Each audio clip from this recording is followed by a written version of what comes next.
میں ایک واقعہ آپ کو سناتا ہوں جو خود میرے ساتھ پیش آیا. میرے پاس کئی سال پہلے کی بات ہے.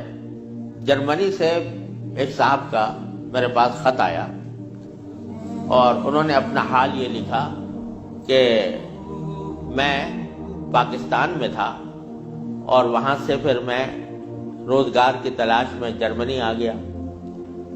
جرمنی جب آیا تھا تو اس وقت دین کا کوئی احساس میرے دل میں نہیں تھا, دین کی کوئی فکر میرے دل میں نہیں تھی. میں صرف دنیا کمانے کے لیے یہاں پر آ گیا تھا, تو نہ اپنے دین کی کچھ خبر تھی, نہ معلومات تھی, نہ اس پر عمل تھا. لیکن یہاں پر رہتے رہتے میں نے ایک کرسچن لڑکی سے میرے تعلقات ہو گئے اور پھر میں نے اسے شادی کر لی. شادی کے بعد بھی کوئی دین کی طرف رغبت پیدا نہیں ہوئی, کوئی احساس پیدا نہیں ہوا. لیکن جب اولاد ہو گئی اور اولاد ذرا نشو و نما پانے لگی, ذرا سی وہ سمجھدار ہونے لگی, تو اس وقت میں نے دیکھا کہ میری کرسچن بیوی وہ اولاد کو کرسچینٹی پڑھا رہی ہے اور کرسچینٹی کی تعلیم دے رہی ہے.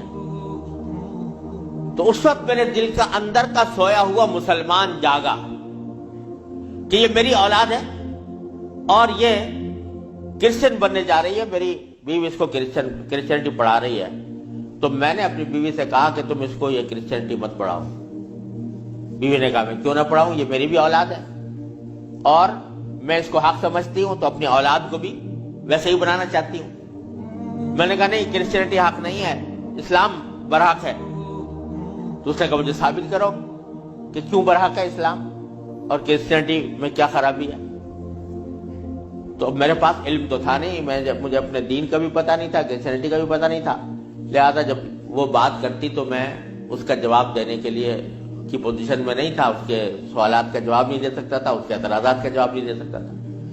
تو میں اس مشکل میں ہوں کہ میری اولاد وہ میری بیوی کی تعلیم و تربیت کے نتیجے میں کرسچن بننے جا رہی ہے اور میرے دل پر آرے چل رہے ہیں, میں کچھ کر نہیں سکتا. تو آپ مجھے کوئی طریقہ بتائیے. یہ خط میرے پاس آیا تو میں نے اللہ تبارک و تعالیٰ سے دعا کی کہ اللہ کوئی ایسی تدبیر دل میں ڈال دیجئے کہ جس سے اس بیچارے مسلمان کی مشکل حل ہو. تو میں نے اس کو لکھا کہ ایک تو میری کتاب ہے واٹ از کرسچینٹی کے نام سے, جس میں کرسچینٹی کے بارے میں تفصیل ہے. تو وہ کتاب میں نے بھیجی اور ساتھ میں اس سے کہا کہ آپ اپنی بیوی سے بحث کرنا بند کر دیں, کیونکہ بحث کرنے سے کچھ فائدہ نہیں ہوگا. آپ کو خود معلومات نہیں ہے اور بحث کرنے سے ویسے بھی فائدہ نہیں ہوتا. جب بحث مباحثہ شروع ہوتا ہے تو ہر ایک آدمی چاہتا ہے دوسرے کو زیر کر دے, اس سے کوئی خاص فائدہ نہیں ہوتا. تو آپ بحث کرنا تو بند کر دیں, البتہ ان کو دو باتوں پر آمادہ کر لیں.